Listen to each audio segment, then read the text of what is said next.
እሺ ዛሬ የምናየው ነገር ባህላዊውን የመኪና ኢንዱስትሪ ከስሩ እየናደ ስላለው አንድ መኪና ነው። የኤክስፔንግ ጂኤክስ ይባላል። ይህ ተሽከርካሪ እንዴት የቴክኖሎጂ ማዕበል እየፈጠረ እንደሆነ እና ለምን እንደ አንድ ተንቀሳቃሽ የቴክኖሎጂ እገዳ እንደሚቆጠር በጥልቀት እንመለከታለን። እንግዲህ ይህ አባባል ቀላል ነገር አይደለም። ከምንጩ ነው የተወሰደው እና የዛሬው ውይይታችንን መሰረት ይጥላል። ይህ መኪና ዝም ብሎ አዲስ ሞዴል አይደለም። ለዓመታት ገበያውን ሲመሩ የነበሩትን መኪኖች ጊዜ ያለፈባቸው ሊያስቀራቸው እንደሚችል የሚያሳይ በጣም ደፋር መግለጫ ነው። እስኪ ለምን እንደሆነ እንይ። በቃ ልዩነቱን ስታዩት እንደ ሰማይና ምድር ነው። በአንድ በኩል ከፍተኛ የነዳጅ ፍጆታ እና የማያቋርጥ የርቀት ስጋት አለ። በሌላ በኩል ደግሞ በአንድ ቻርጅ እስከ 1400 ኪሎ ሜትር የሚጓዝና ሙሉ በሙሉ በሰው ሰራሽ አስተውሎት ወይም ኤአይ የሚመራ ቻሲ ያለው ተሽከርካሪ እናያለን። ይህ አስከፊ ስምምነት የሚባለውን ነገር ሙሉ በሙሉ ያስቀራል። እሺ ታዲያ ይህ ሁሉ የቴክኖሎጂ ዝላይ እንዴት ሊሆን ቻለ? እስኪ ትንሽ በጥልቀት እንዝለቅና ክብረቱ ስር ያለውን ምህንድስና እንመርመር። የኤክስፔንግ ጂኤክስ አዲስ ፍልስፋና ይሄኔ ነው የሚገባን።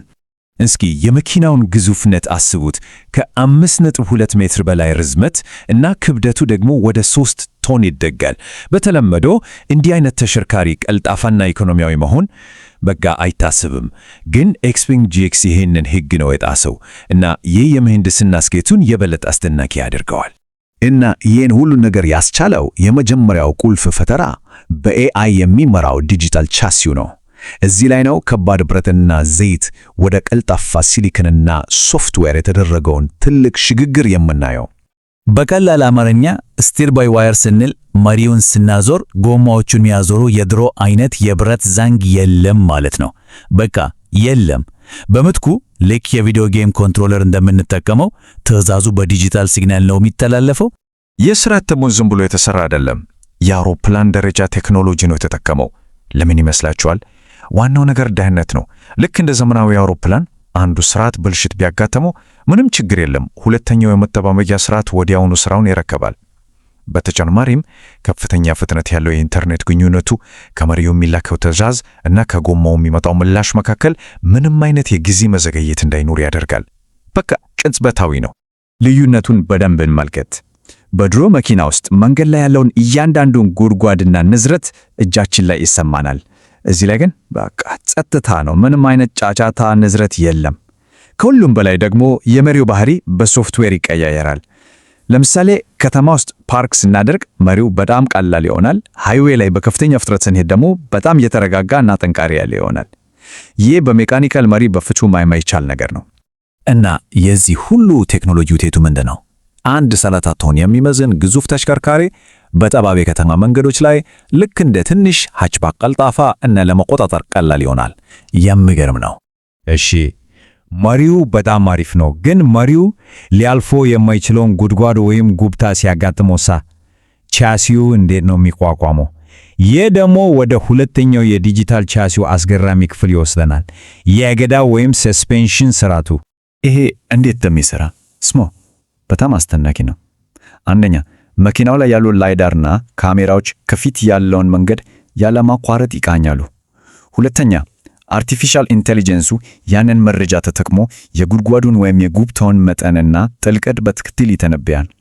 ሶስተኛ ማዕከላዊው ኮምፒውተር ጎማው ጉድጓዱን ከመንካቱ በፊት ለእያንዳንዱ ጎማ ትዕዛዝ ይልካል እና በመጨረሻ ጎማው ጉድጓዱ ሲደርስ ሰስፔንሽኑ አስቀድሞ ዝግጁ ስለሆነ ምንም አይነት ንዝረት አይሰማም። በቃ ጉድጓዱን ሳነቀው እንዳለፍ ነው የሚሰማን። ይህ ቴክኖሎጂ እነዚያ ውድ የሚባሉትን የአውሮፓዊ አየር ሰስፔንሽን ስርዓቶች በጣም የቆዩ እና ቀርፋፋ እንዲመስሉ ያደርጋቸዋል። ለምን? ምክንያቱም እነሱ ጉድጓዱን ከመቱ በኋላ ነው ምላሽ የሚሰጡት። ይህኛው ግን ችግሩን ከመከሰቱ በፊት ነው የሚፈታው። ትልቅ ልዩነት ነው። እሺ ከመኪናው እንቅስቃሴና ምቾት አልፈን አሁን ደግሞ ወደ ኃይሉን እንምጣ። ወደ ሁለተኛው ትልቅ አብዮታዊ ፈጠራ የኩናንግ ሱፐር ኤሌክትሪክ ስርዓት። ይሄ ቁጥር ብቻውን ሁሉንም ነገር ይለውጣል። 1400 ኪሎ ሜትር እስኪ ያስቡት። ይሄ ማለት ከአዲስ አበባ ተነስተው ባህር ዳር ሄደው ከተመለሱ በኋላ እንኳን ተጨማሪ ጉዞ ለማድረግ የሚያስችል ርቀት ነው። ሬንጅ አንዛይቲ ወይም የርቀት ስጋት የሚባል ነገር በቃ ታሪክ ሆነ ማለት ነው። እና እርቀቱ ብቻ አይደለም አስደናቂው፣ ባትሪው ቢያልቅስ ችግር የለም። በ12 ደቂቃ ብቻ ውስጥ ባትሪውን ከ10% ወደ 80% መሙላት ይቻላል። ይሄ ፍጥነት ሊገኝ የቻለው ደግሞ ሌሎች ኩባንያዎች 800 ቮልት እያሉ በሚያወሩበት ጊዜ ይሄ መኪና እውነተኛ 800 ቮልት የኤሌክትሪክ ስርዓት ስላለው ነው። ይሄ ማለት ኃይልን በጣም በፍጥነትና በከፍተኛ ብቃት ይቀበላል ማለት ነው። ታዲያ ይህ ሁሉ ርቀት ከየት መጣ? ሚስጥሩ EREV ወይም የተራዘመ ርቀት ቴክኖሎጂ ነው። እዚህ ላይ ነገሩ ትንሽ ለየት ይላል። የነዳጅ ሞተር አለ፣ ግን ጎማዎቹን በፍጹም አያሽከረክርም። ስራው ምንድን ነው? ልክ እንደ ተንቀሳቃሽ ጄኔሬተር ሆኖ ለኤሌክትሪክ ሞተሮቹ ኃይል ማመንጨት ብቻ ነው። መኪናው ሁሌም የሚነዳው በኤሌክትሪክ ነው። እና ይሄ ስርዓት ከድሮቹ ፕለጊን ሃይብሪዶች ለምን ይሻላል? ምክንያቱም የነዳጅ ሞተሩ ሁልጊዜ በጣም በተመቻቸ ፍጥነቱ ስለሚሰራ ነዳጅ አይጨርስም። ከፍተኛ ብቃት አለው ማለት ነው።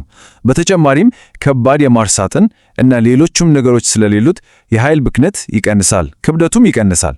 ስለዚህ በየቀኑ ሲነዱት የንጹህ ኤሌክትሪክ መኪና ስሜት ነው የሚሰጠው። እንግዲህ ከመኪናው ቴክኒካል ዝርዝሮች ወጥተን አሁን ደግሞ በዓለም አቀፍ የመኪና ኢንዱስትሪ ላይ ያመጣ ያለውን ትልቅ ተጽዕኖ እንመልከት። እውነታው ይህ ነው። የኤክስፓንግ GX ፍጹም የቴክኖሎጂ በላይነት ዝም ብሎ ገበያ ላይ ፉክክር መጨመር አይደለም፣ የዓለም አቀፉን የአውቶሞቲቭ ገጽታ ለሁለት እየሰነጠቀው ነው። እናም የዚህ የቴክኖሎጂ የበላይነት ምላሹ በጣም ጠንካራ ሆኗል። ለምሳሌ በሰሜን አሜሪካ ከቻይና በሚገቡ የኤሌክትሪክ መኪኖች ላይ እስከ 100% የሚደርስ ቀረጥ ተጥሏል። ይህ እርምጃ በራሱ የቴክኖሎጂውን ስጋት ምን ያህል እንደሆነ አመላካች ነው። ከምንጩ የተወሰደው የጥቅስ ደግሞ ነገሩን እንዲህ ነው የሚያስቀምጠው። ታሪፎቹ በመሰረቱ ወዳደር ማይችለውን የቆየውን የመኪና ኢንዱስትሪ ለመጠበቅ የተደረገ ተስፋ የቆረጠ ግልጽ ሙከራ ነው ይላል። ይህ ማለት የኢኮኖሚ ፖሊሲ ከመሆን ይልቅ የቴክኖሎጂ ፉክክሩን ለመግታት የተደረገ ሙከራ ነው የሚል እይታ ነው። እናም የዛሬው ትንታኔያችን ዋና ሐሳብ ላይ ደርሰናል። ኤክስፓንግ GX ዝም ብሎ መኪና አይደለም፣ ተንቀሳቃሽ የቴክኖሎጂ እገዳ ነው። የከባድ የሜካኒካል ምህንድስና ዘመን ማብቃቱን እና ዲጂታል ዘመን መጀመሩን በተግባር እያሳየ ያለ ማረጋገጫ ነው። በመጨረሻም ይህንን ጥያቄ ይዘን እንለያያለን። ምርጫው በታወቀ ዝናብ ባለው ብራንድና በዚህ አዲስ በቴክኖሎጂ እጅግ በላቅ አማራጭ መካከል ቢሆን የትኛውን መምረጥ ይሻላል? የድሮውን ወግ መከተል ወይስ የወደፊቱን መቀበል? ውሳኔው ቀላል ላይሆን ይችላል።